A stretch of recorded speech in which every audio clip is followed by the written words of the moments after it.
Okay, hi everyone. Next topic है हमारा Compton scattering of gamma rays. तो यहाँ पे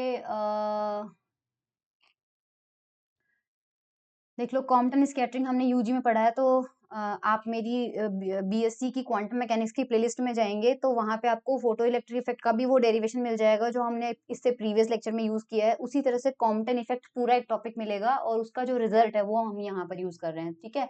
सो Compton scattering of X rays was discussed in detail. ये बता रहा है कि इस चैप्टर में डिटेल किया है, हम नहीं करेंगे उसको। होता क्या है? when a photon of energy h nu suffers Compton scattering at angle theta from an electron regarded free, its wavelength is increased by an amount this।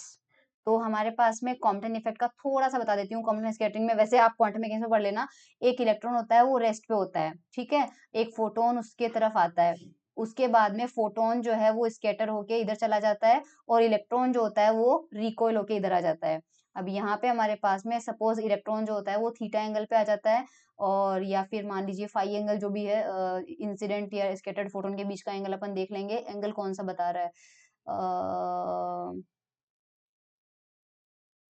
Phi is the angle of recoil. Electron का angle phi है, ठीक है ठीक है, okay okay okay, है ना। ये electron हमारे पास फाई इलेक्ट्रॉन का है, और ये हमारे पास थीटा एंगल पे स्कैटरिंग हुई है। मतलब इनिशियल डायरेक्शन ऑफ फोटोन और स्कैटर्ड फोटोन जो हमारे पास में है। अब ये जो आता है उसकी एनर्जी कितनी है? एच न्यू है मान लीजिए। और जो स्कैटरिंग के बाद में फोटोन होता है उसकी एनर्जी एच न्यू प्राइम है। तो दोनों के जो बीच का डिफरेंस आया है वो एनर्जी किसको मिलेगी? इलेक्ट्रॉन को मिलेगी। सो जो इलेक्ट्रॉन की एनर्जी होगी वो कितनी होगी? H nu minus h nu prime. अगर लेमडा में लेते हैं तो ये h c upon lambda minus h c upon lambda prime होगा। यानी इस फोटोन की वेवलेंथ लेमडा है और इस फोटोन की वेवलेंथ लेमडा प्राइम होगी हमारे पास में। तो जो लेमडा और लेमडा प्राइम के बीच का डिफरेंस आएगा, तो ऑब्वियसली आप देखिए कि इंसिडेंट फोटोन जब आया था और उसके बाद में वो स्कैटर होके चला गया, तो यहाँ पर जो आ रहा था फोटोन जब आ रहा था स्कैटरिंग के बाद में उसकी एनर्जी क्या होगी? डिक्रीज होगी। इसका मतलब जो एच न्यू है और एच न्यू प्राइम है ये एनर्जी कम होगी और ये एनर्जी ज्यादा होगी। तो हमारे पास एच न्यू प्राइम है वो एच न्यू से कम होगा क्योंकि एनर्जी कुछ इलेक्ट्रॉन को मिल जाएगी, सो एनर्जी डिक्रीज हो जाएगी। और अगर हम यहाँ लिखें तो इसका मतलब ये h c upon lambda prime जो है वो एच सी अपॉन लेमडा से कम होगा। और यो लेमडा प्राइम और लेमडा में लिखे तो क्योंकि अगर इनको ऊपर जाएंगे तो इस इनइक्वालिटी का साइन रिवर्स हो जाएगा, तो लेमडा प्राइम जो है वो लेमडा से बढ़ जाएगा। तो इसलिए हमें क्या होता है कि यहाँ पर क्या लिखा हुआ है? When the photon of energy h nu suffers Compton scattering at angle theta from the electron regarded free, its wavelength lambda is increased by an amount। और वो जो lambda माइनस lambda है, ये जो डिफरेंस है इसी को अपन डेल्टा lambda बोलते हैं, और इसका फॉर्मूला आता है 2 h cross upon m nought c square sine square theta by 2। और ये डेरिवेशन आप बीएससी वाले में देख लेना, ठीक है। सो 2 λc sign square theta by 2 आता है, जहां लैम्डा सी जो होता है उसको अपन बोलते हैं, ये कांस्टेंट होता है, इसे अपन कॉम्पटन वेवलेंथ बोलते हैं। H, M naught, C are respectively the Planck constant, electron rest mass and velocity of light in vacuum. Now, if nu prime is the frequency of the scattered photon, then the kinetic energy of the recoil electron, electron की kinetic energy कितनी आएगी?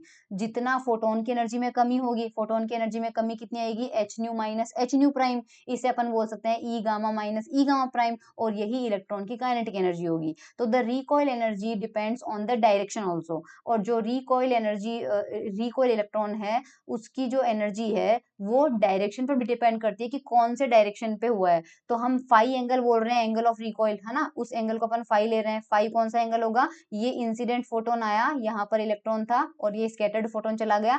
Scattered photon तो theta पे चला गया, electron जो है वो कितने एंगल पे रिकॉइल हुआ? फाई एंगल पे हुआ। सो इलेक्ट्रॉन की जो एनर्जी है, काइनेटिक एनर्जी है ई, ये फाई पर भी डिपेंड करती है, और इन दोनों के जो बीच का रिलेशन है वो भी आपको बीएससी के अंदर डेरिवेशन मिल जाएगा। सो यहाँ पर ये दोनों के बीच में डिफरेंस रिलेशन आता है।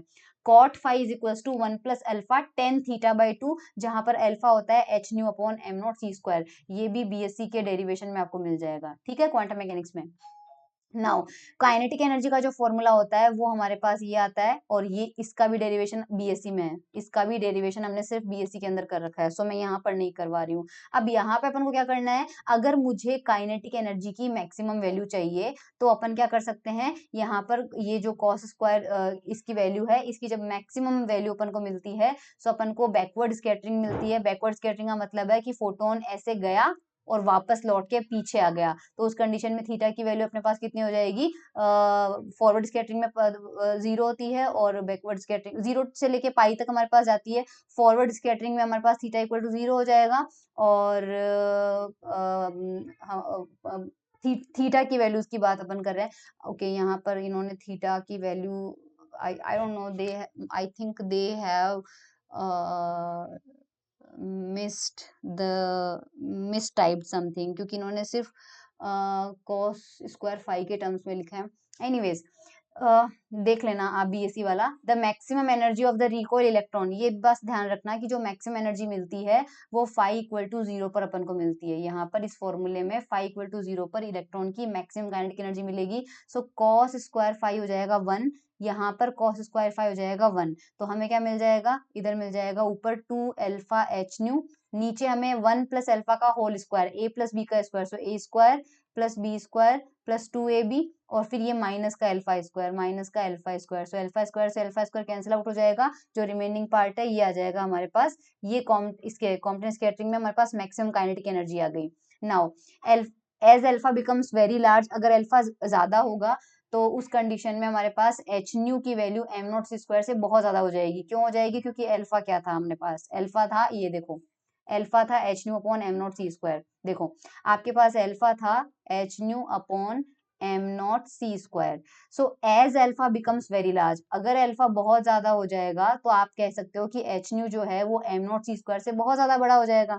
करेक्ट, एच न्यू उस कंडीशन में बहुत ज्यादा हो जाएगा, और उस कंडीशन में जब अल्फा बहुत बहुत बहुत ज्यादा हो जाएगा सो जो काइनेटिक एनर्जी की मैक्सिमम वैल्यू है वो एच न्यू को अप्रोच कर जाएगी। कैसे अप्रोच कर जाएगी, इसका फॉर्मूला देखो, ई की वैल्यू रख रहे हैं यहाँ पे, हमारे पास काइनेटिक एनर्जी का एक्सप्रेशन आया है 2 alpha H nu upon 1 plus 2 alpha, और हमें कहा जा रहा है कि अल्फा बहुत बड़ा हो गया है, इस अल्फा को नीचे लेके आ जाते हैं, सो ये हो जाएगा 2 H nu upon 1 by alpha plus 2 alpha by alpha, मतलब जो ऊपर वाला अल्फा था उसको नीचे लेके आ गए, यहाँ से कैंसिल आउट हो जाएगा।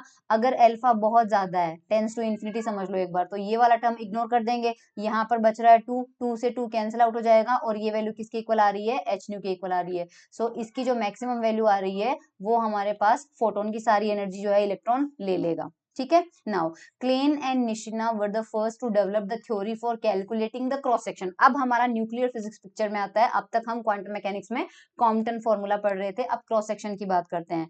तो क्लेन एंड निशिना ने कॉम्पटन स्कैटरिंग केस में स्कैटरिंग क्रॉस सेक्शन दिया था।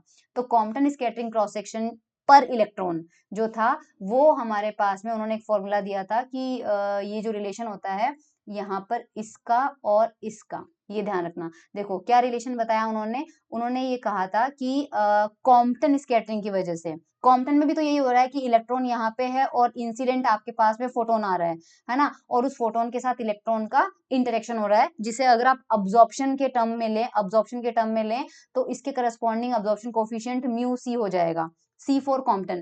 प्रीवियस लेक्चर में अपन ने म्यू पीएच लिया था फोटो इलेक्ट्रिक इफेक्ट के लिए, अब यहाँ पर म्यू सी हो जाएगा, और ये अगर मास अब्जॉर्प्शन कोफिशिएंट ले रहे हैं, म्यू जो है वो अब्जॉर्प्शन कोफिशिएंट आपके पास होता है, मास के लिए मैंने एम लिख दिया, सी फॉर कॉम्पटन हो जाएगा। तो ये सिग्मा सी क्या होगा, स्कैटरिंग क्रॉस सेक्शन होगा for Compton effect. Compton effect के लिए स्कैटरिंग क्रॉस सेक्शन होगा, क्योंकि प्रीवियस लेक्चर में हमने स्कैटरिंग क्रॉस सेक्शन पढ़ा था due to photoelectric effect, अब यहाँ पर स्कैटरिंग क्रॉस सेक्शन है फॉर कॉम्पटन इफेक्ट। तो इन सिग्मा सी और म्यू सी के बीच में जो रिलेशन है वो इन दो साइंटिस्ट ने दिया था, क्लेन निशिना ने दिया था। तो क्लेन निशिना ने कहा था कि इनका जो रिलेशन होता है वो होता है ये is equals to n e upon rho और सिग्मा सी। तो यहाँ पर ये कोफिशिएंट हो जाएगा कॉम्पटन के लिए, और ये स्कैटरिंग क्रॉस सेक्शन हो जाएगा एनी नंबर डेंसिटी इलेक्ट्रॉन्स की, और रो हमारे पास में डेंसिटी नॉर्मल मास डेंसिटी हो जाता है। ठीक है, तो ये उन्होंने फॉर्मूला दिया था। तो यहाँ पर म्यू सी एम है और म्यू सी को अपन यहाँ पर म्यू सी को इफ यू रिमेम्बर अपन ने म्यू को जब अपन ने लीनियर कोफिशिएंट पढ़ा था तो बाय रो भी किया था, है ना। तो यहाँ पर ये सी बाय रो भी लिख सकते हैं, इसको लिखने का तरीका है बस दूसरा, है ना। म्यू सी बाय रो है और ये आपके पास फॉर्मूला है। यहाँ पर एनी की जो वैल्यू है, एनी क्योंकि नंबर डेंसिटी है, it is the number of electron per unit volume of the scatterer, Z being the atomic number of the scatterer. If you remember, ये मैंने 2-3 लेक्चर पहले एक लेक्चर करवाया था, उसके अंदर मैंने आपको ये फॉर्मूला कैलकुलेट करना बताया था कि ये जो एन ई की वैल्यू आती है, number of electrons per unit volume in the absorbing material, और ये हमारे पास उस टाइम पे आया था, if you remember, n a rho upon m आया था, इफ यू रिमेम्बर। तो यहाँ पर हमारे पास z एटॉमिक नंबर है तो z से मल्टीप्लाई हो गया, और ये जो चीज है ये मैंने उस टाइम पे बताई थी, यहाँ पे Na की जगह n नॉट रख लो। सो आपके पास Ne इज इक्वल टू ये वाला एक्सप्रेशन आ जाएगा, it is the number of electron per unit volume of the scatterer. तो from the Klein Nishina formula the following asymptotic expressions are obtained. तो डायरेक्ट रिजल्ट है, low energy alpha is very very less than 1, क्योंकि alpha आपके पास directly proportional था h nu के, है ना। तो हमारे पास में अगर अल्फा बहुत छोटा है, इसका मतलब इंसिडेंट एनर्जी कम है, तो लो एनर्जी पे हमारे पास सिग्मा सी का जो फॉर्मूला आता है वो ये आता है, और हाई एनर्जी पे सिग्मा सी का फॉर्मूला हमारे पास ये आता है। These are the scattering cross section for Compton effect. अब अगर अपन यहाँ पे देखें तो यहाँ से हमें पता चलता है कि लो एनर्जी पे sigma c decreases slowly with increasing h nu. Sigma c जो होता है वो डिक्रीज करता है जैसे जैसे फोटोन एनर्जी बढ़ती है, क्योंकि अगर आप यहाँ पे देखें तो लो एनर्जी के केस में मैं ये बता देती हूँ आपको थोड़ा सा, सिग्मा सी जो है वो -2 अल्फा है, मतलब अल्फा की सिंगल पावर में तो माइनस है और अल्फा स्क्वायर में प्लस है। तो ये मैं डिफरेंस आपको समझा देती हूँ कि कैसे आ रहा है। सिग्मा सी जो है समथिंग समथिंग जो भी आ रहा है, सिंगल पावर में तो अल्फा माइनस में आ रहा है और स्क्वायर में वो प्लस में आ रहा है, बाकी कोफिशिएंट में नहीं लिख रही हूँ। अपन लो एनर्जी की बात कर रहे हैं, लो एनर्जी में alpha is very very less than 1। अगर alpha is very very less than 1 है तो इनमें कौन डोमिनेट करेगा आप बताइए। अगर अल्फा हमारे पास छोटा है, बहुत छोटा होता है, तो पावर 1 डोमिनेट करती है, क्योंकि स्क्वायर और छोटा होता है, तो इसके हिसाब से वेरिएशन होगा। तो सिग्मा सी जो है उसका वेरिएशन होगा माइनस अल्फा के हिसाब से। तो इस कंडीशन में अगर आपके पास इंसिडेंट एनर्जी बढ़ती है तो अल्फा बढ़ेगा, तो स्कैटरिंग क्रॉस सेक्शन घटेगा। तो यही लाइन यहाँ पर लिखी हुई है, देखो, at low energies sigma c decreases slowly with increasing photon energy, यानी जैसे अल्फा बढ़ता है सिग्मा सी घटता है। कब? लो एनर्जी के लिए, जब alpha is very very less than 1। जबकि हायर एनर्जी पे देखो क्या हो रहा है, हायर एनर्जी पे आपके पास यहाँ पे 2 अल्फा आ रहा है, हायर एनर्जी पे it falls of more rapidly, क्योंकि हमारे पास में यहाँ पे ln2 अल्फा आ रहा है, रफली एज 1/h न्यू आ रहा है, क्योंकि यहाँ पे नीचे भी अल्फा आ रहा है। ठीक है, सो यहाँ पर ये डोमिनेट कर जाएगा। तो ये कॉम्पटन स्कैटरिंग के अंदर है, बस इतना सा आपको ध्यान रखना है, और तो कुछ ध्यान नहीं रखना है।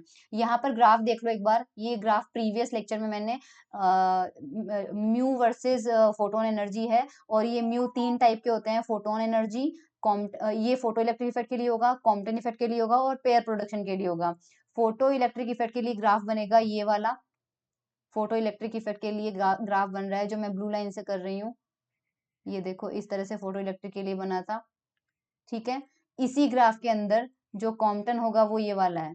कॉम्पटन को मैं रेड कलर से बना देती हूँ, चलो, कॉम्पटन हमारा ये है, कॉम्पटन वाला ग्राफ ये है।